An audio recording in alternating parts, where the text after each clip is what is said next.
Suspense.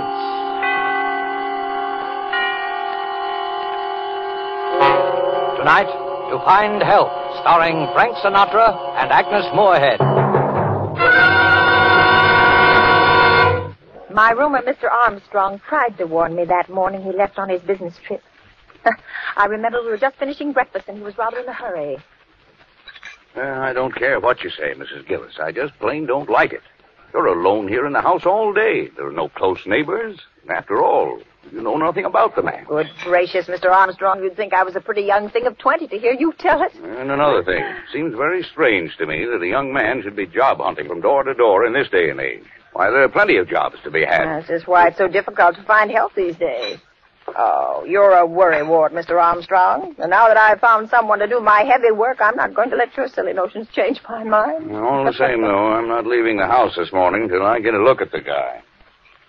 I remember I kept worrying about poor Mr. Armstrong missing his train because it was getting to be 9 o'clock. He dried the breakfast dishes for me, and as he talked, he kept looking out of the window towards the long driveway. Hey, Here he comes. Well, I guess I needn't have worried. Mr. Armstrong was smiling, for he'd seen my young man who was coming up the driveway. And I smiled, too. Even I had forgotten what a meek, harmless-looking lad he was. Why, he could hardly be called a man at all, I thought. So that's the critter who's been causing me all this mental anguish. Oh, there, you see, you and your silly ideas. Why, the little guy's not strong enough to keep a regular job, I suppose.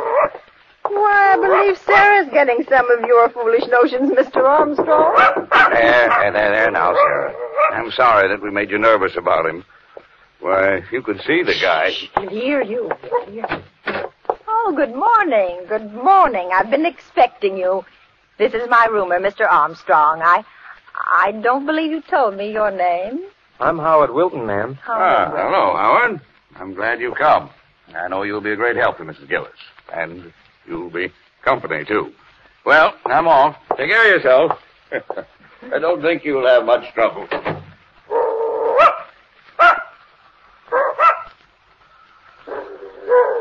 I don't believe your dog likes me, Mrs. Gillis. Oh, yes, of course she does. But she's just getting a little old and peevy. Oh. Come along now, Howard, and I'll show you where to hang your coat. Yes. Oh, yes. I always hang my coat up. He followed me into the closet storeroom at the back of the house. Then I handed him a clothes hanger and a rough, heavy apron, which I kept for cleaning help. Is this apron clean, Mrs. Gillis? Why, of course it's clean. No one's worn it since it was laundered last. But there are spots on it. See? Spots? Oh, here, let me look at it. Oh, but that's paint. No dirt and dried paint. If you don't mind, I'd rather not wear it. Well, what do you wear then? You didn't bring out the clothes, did you? I'm a neat worker, Mrs. Gillis. You needn't worry about my clothes. No. I turned, and the light hitting his face from the small window made him look so different. I was startled for a moment, and then I thought, why, you're a silly old woman, Mrs. Gillis. And then I smiled. Are you laughing at me, Mrs. Gillis? Oh, why, no. I was laughing at myself. Come along. Let's get started now.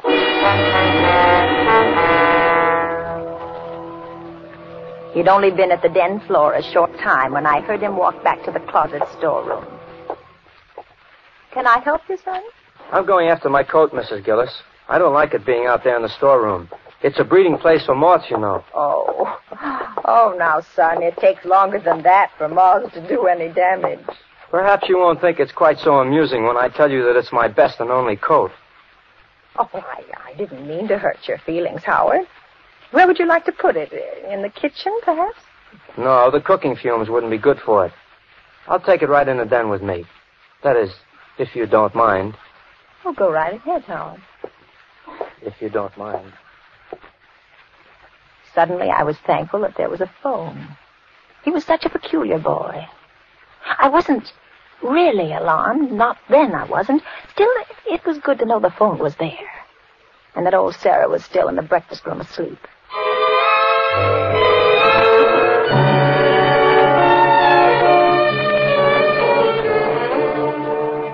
I went on about my own work that morning, but several times I went into the den to have a look at him. He wasn't doing much, I could see that. He seemed to keep polishing one small square in the corner of the room.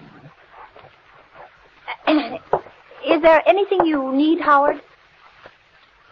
Howard? Howard? I won't be spied upon, Mrs. Gillis. I won't put up with that.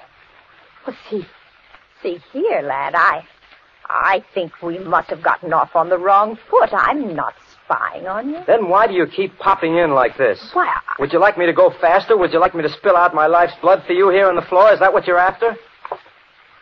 Howard, are you well? Are you well enough to work? Of course I'm well. If only you'd quit bothering and pestering and questioning me. Is that too much to ask? Well, look, Howard, I'm interested in young men. I have 2 boys of my own. They're in the service. You see that bill on the desk there? He's a Marine. And on the table there, that's Dennis. He's in the infantry. He's overseas. So that's why you hate me. I see it all now. Hate you?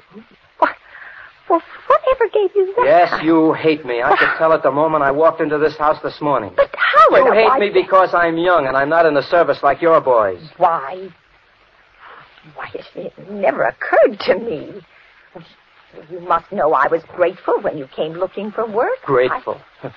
You resented me. The only reason you have me here is to work my life's blood away, to punish me for not being in the service just because your sons are in the service and I'm out. Son, you're ill. Let's put the work away now, and I'll make you a cup of tea. Oh, so you don't want me to do the job, is that it? You're like the Army. There was a job to be done and they wouldn't let me in. Now you'd like to stop me in the middle of this. I only want you to do whatever will make you feel better. Well, leave me alone then. Very well. Mrs. Gillis. Yes? I'll tell you why I'm not in the Army, if you insist. I don't insist at all, Howard. If you must know, I'll tell you. They said there was something wrong with my mind. Yes, I just thought maybe you'd like to know, Mrs. Gillis. They said there was something wrong with my mind.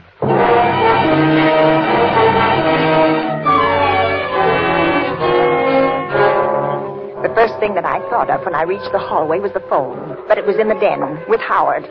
I ran quickly to the back door, but it was locked and the key wasn't in its usual place. The front door, it was locked too. And I heard a crash. It came from the den. I rushed in to find Howard peacefully polishing away at the same spot. He hadn't moved an inch. He didn't look up at me. Then I saw the phone which had fallen to the floor beside him. But it hadn't just fallen. The wires had been torn out of the wall. The phone, Mrs. Gillis, it fell. But the wires... I suppose you think I ruined your phone. The wires? That happened when it fell to the floor. It couldn't have. That happened when it fell to the floor. But it couldn't have. I don't suppose you'll be able to use it anymore, Mrs. Gillis. Not for a while, anyway. No, I don't suppose I will. Sarah! Here, Sarah! Here, Sarah! Mrs. Gillis, Yes? you looking for your dog? Yes, I haven't seen her all morning. She was in the breakfast room. Well, she's not there any longer. Yes, I know. Where is she, Howard? Where is she? Yes, where is she? She's gone.